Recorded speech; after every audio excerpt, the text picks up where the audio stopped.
es bondadoso y utiliza una vez más la doble porción dada de Elías a Eliseo.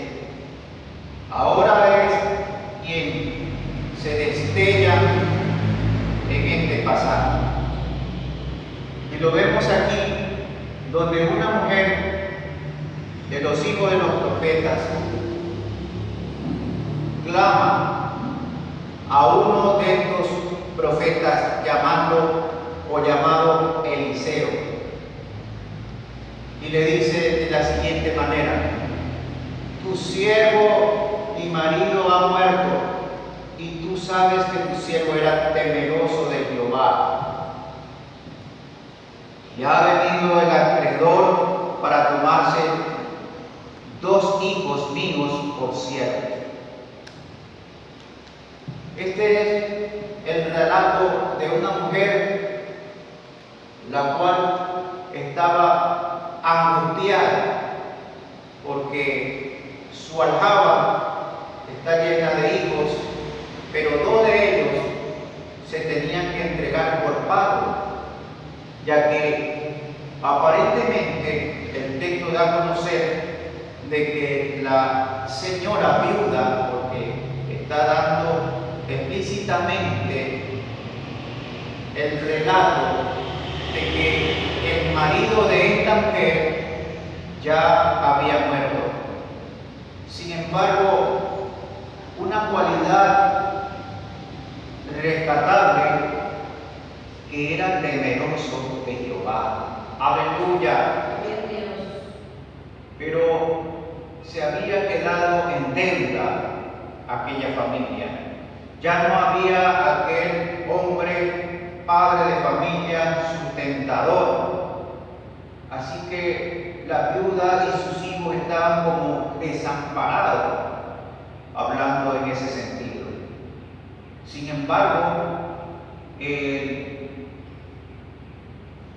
regalo de Dios a través de lo que había aprendido el esposo de ella había sido concedido a esta señora, a esta viuda y también a sus hijos, y era justamente el temor a Jehová. Por eso es que ella procede a llamar, a implorar con sus palabras de ruego al profeta Eliseo, aquel profeta que había recibido la doble porción del Espíritu de Jehová, de lo que había sido una unción tan grande, tan maravillosa, usada por su padre espiritual, el profeta Elías, cuando él fue llevado, arrebatado por un carro lleno de fuego hacia el cielo, deja su manto y Eliseo lo recoge, no así lleno con la doble porción de lo que hacía el anterior profeta. Ahora Elías estaba en la escena, estaba actuando, y es por eso que esta mujer se acordó de los profetas y fue hacia Eliseo a implorar. Le clamó a él porque venían los acreedores, venían hombres a cobrar su deuda. Es posible que ella no tenía cómo pagarlas. Sin embargo, aquella costumbre es que tomaban cautivo parte de su familia, y entre ellos estaban sus hijos.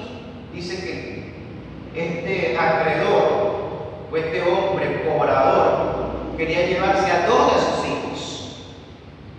Mire usted, no tenía más nada, no tenía dinero, no tenía cómo hacer ese pago, pero la mujer temerosa también de Dios reconoce a Eliseo como el hombre de Dios, como el profeta contemporáneo de Elías, y le da a conocer.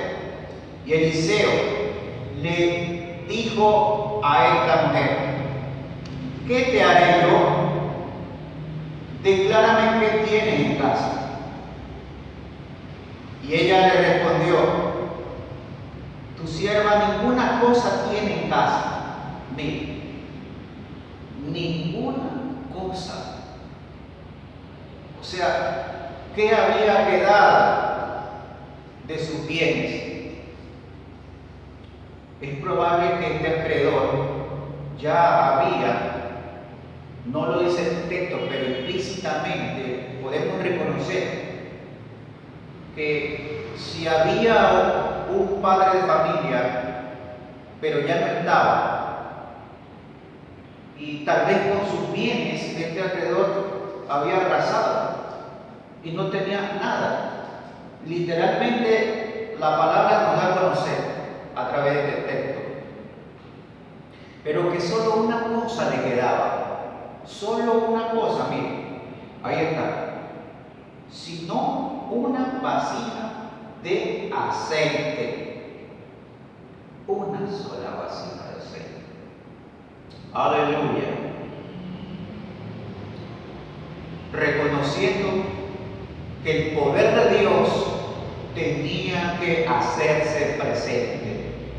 Y solamente eso fue cuando esta mujer se dirigió al varón de Dios, reconociendo su poder, que Jehová iba a actuar de alguna manera u otra, y que solo tenía aquello, nada más, es lo que le quedaba. La mujer le había dicho, ninguna cosa en casa, sino una vasija de aceite. La palabra del Señor da a conocer lo siguiente, que el profeta se dirigió con estas palabras hacia ella: ve y pide para ti vasijas prestadas de todos tus vecinos, vasijas vacías, muchas, todas las que puedas encontrar. ¿Cuándo le ha pasado? A veces en casa, y eso no lo podemos negar, el tarrito de azúcar lo tenemos que raspar a veces, como el cocoroncito. O cuando la pasta dental ya se está terminando y le tenemos que apretar o cortarle un canto, un extremo como para sacarle con el cepillito, ¿sí o no? O cuando el arroz se acabó y vamos a rasparle, algunos le dicen el raspadito, otros el cocoroncito. ¿Cómo que le llaman allá en Brasil? El pegadito. Para ver, pues, a ver si con eso, ¿no?, nos llenamos. Así pasa. O cuando vamos en el bus, oiga, la verdad, vale 30 centavos y me quedé con 25. ¿Le puedo pagar con esta moneda? Pero vayan, pasen por la puerta de atrás. ¿A cuánto nos ha pasado eso? ¿Cuánto nos ha pasado que en algún momento ha necesitado alguna medicina y cuando va a ver la granjera ya no hay ni siquiera un pedacito? Entonces uno va en el cajón y rebusca por ahí y encontró una paracetamol, aunque sea. Pero algo quedó. Así, de esa forma, esta mujer fue sincera ante el profeta y le dijo: solo tengo una vasija de aceite. ¿Se imaginará usted una vasija pequeña? Y quizás no estaba ni llena, tal vez tenía la mitad o 3/4, quién sabe. Pero lo cierto es que ese fue su decir. Pero el profeta, desafiando, ¿no?, todo ese hecho o acontecimiento en su vida, le dice algo más ponderante, como desafío hacia la mujer. Vaya usted y pida a sus vecinas, a sus amigas de alrededor, muchas vasijas. El texto dice no pocas, es decir, todas las que encuentren, vayan, consigan. Y la mujer no se quedó ahí porque ella sabía de que Dios en algún momento, Jehová de los ejércitos, iba a hacer algo a través del profeta. Aleluya. Y entonces dice, entra luego y enciérrate tú y tus hijos, le seguía dando a conocer el profeta a la mujer, y echen todas las vasijas. Y cuando una esté llena, ponla aparte. Le dio una orden. Esa fue la señal para empezar, para dar inicio de un gran milagro. No solamente en el contexto de la necesidad propia como tal, sino en su vida espiritual. Aleluya. Porque la mujer se encontraba convaleciente, dolida, que no hace poco su esposo había fallecido, se le había llevado casi todo, apenas una vasija, como ya había nombrado a profeta que tenía nada más, y sus hijos se querían llevar dos de ellos. Estaba muy angustiada, desesperada. ¿Qué hacer? Se acordó de que Jehová existe, así que ella procedió a hacer lo que el profeta le había dicho, al pie de la letra, y le dijo: cuando consigas, enciérrate tú y tus hijos en ese cuarto y comienza a llenar las vasijas posibles que has conseguido. Aleluya. Y tenía que ella esperar, y cuando ella iba llenando aceite, tal vez un poquito allá, un poquito en otra vasija, pero la orden del profeta le dijo: y cuando una esté llena, ponla aparte. Y se fue la mujer y cerró la puerta, ella y sus hijos. Ellos le traían las vasijas, miren, ella echaba el aceite. Entonces, cuando las vasijas estuvieron llenas, dijo a un hijo suyo: tráeme aún otras. Tremendo. Usted no se da cuenta que la orden del profeta es como que le dio una iniciativa, y hay un punto clave. Usted se fija bien, le dijo: cuando esté llena una sola, por la parte. Y la clave fue que sencillamente ella tenía que obedecer. Anda y llena cada una de ellas. Lo que el profeta le quiso decir es que cuando iba llenando cada una de las vasijas, así sea con un poquito, ella se iba a dar cuenta tarde y temprano que no solamente era un poquito o una de ellas que se iba a llenar, sino que dice que se iban llenando una o todas. Todas se iban llenando. Incluso el texto nos acaba de decir también algo muy relevante, y es de que le dice a su hijo, esta mujer viuda, a uno de sus hijos: ¿no? Tráeme más vasijas.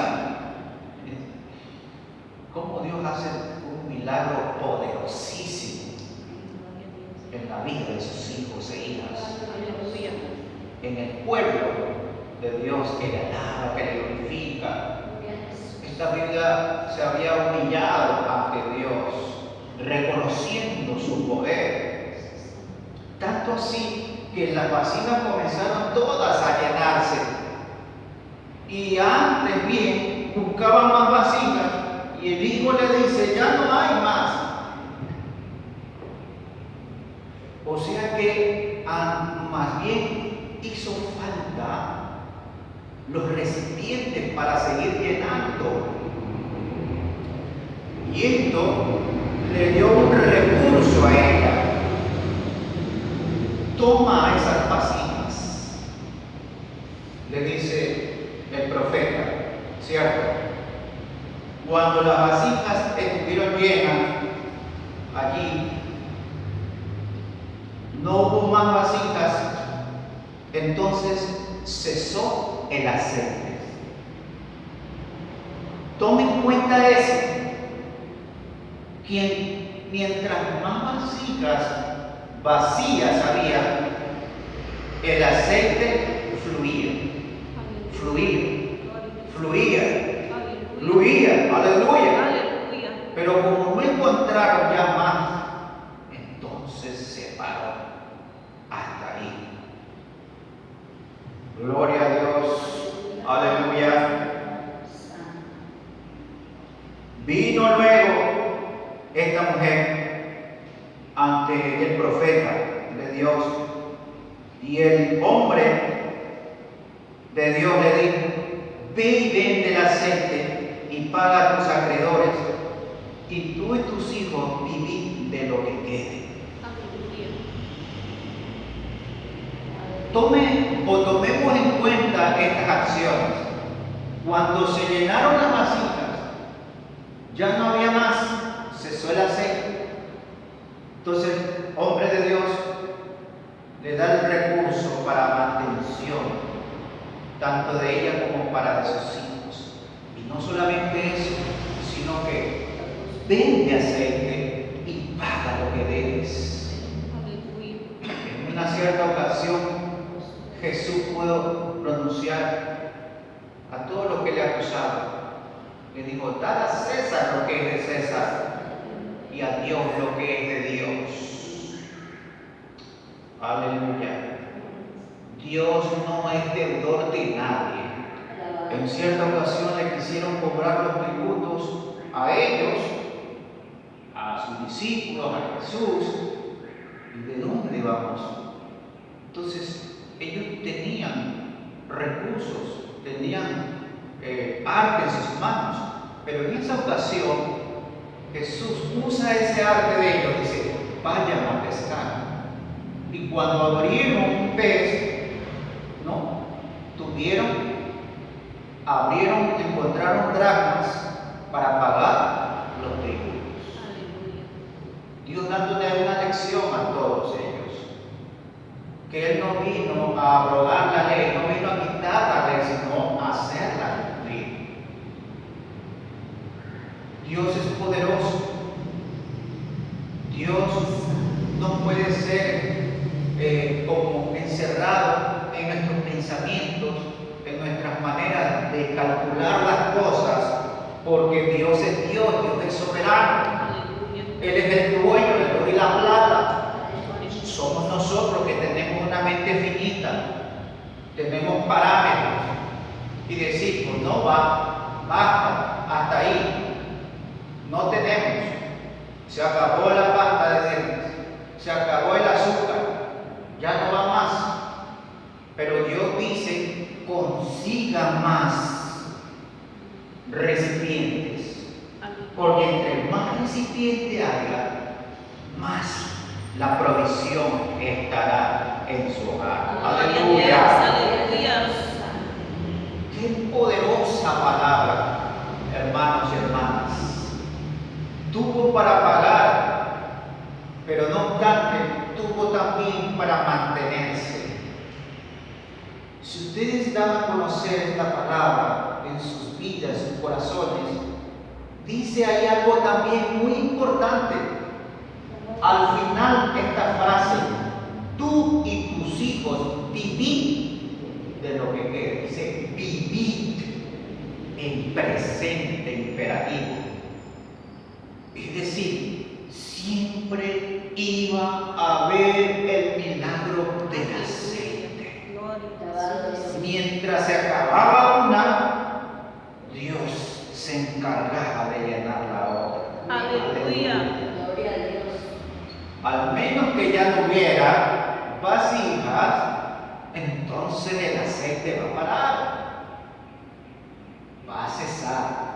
Ahí dice que cuando ya no hubo más, no tenía a dónde depositarse.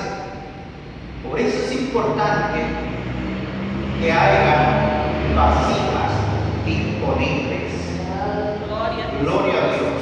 Aleluya. El texto en el Nuevo Testamento nos da a conocer también la palabra de Dios, algo muy profundo.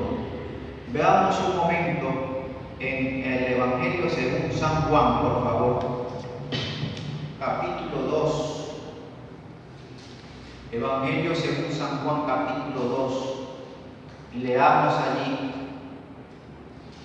San Juan, capítulo 2, verso 6. Y estaban allí 6 tinajas de piedra para agua, conforme al rito de la purificación de los judíos, en cada una de las cuales cabían 2 o 3 cántaros. Y ahí sucedió un milagro. Y Jesús les dijo: llenad estas tinajas de agua.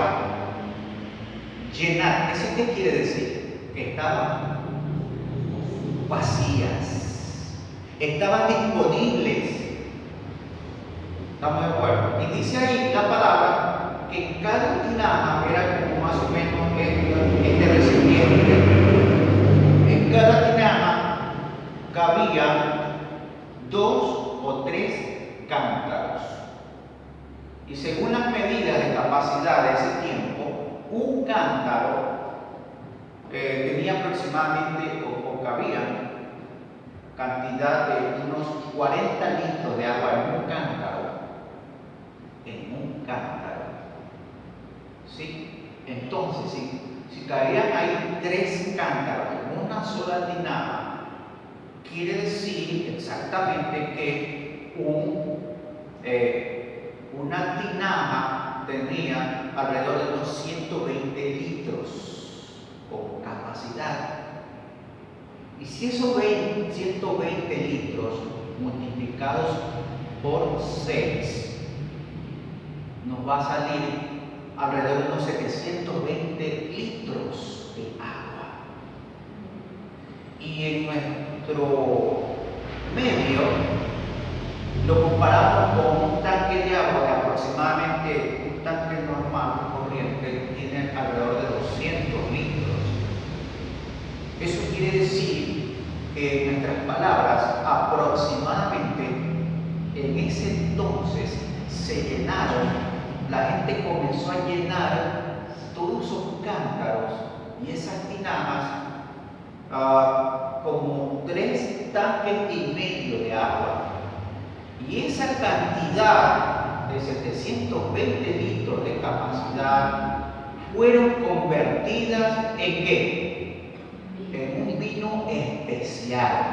Porque dice el verso 10: todo hombre sirve primero el buen vino, y cuando ya has bebido mucho, entonces el inferior, mas tú has reservado el buen vino ahora. Aleluya. Aleluya. Todo eso estaba vacío, hermanos.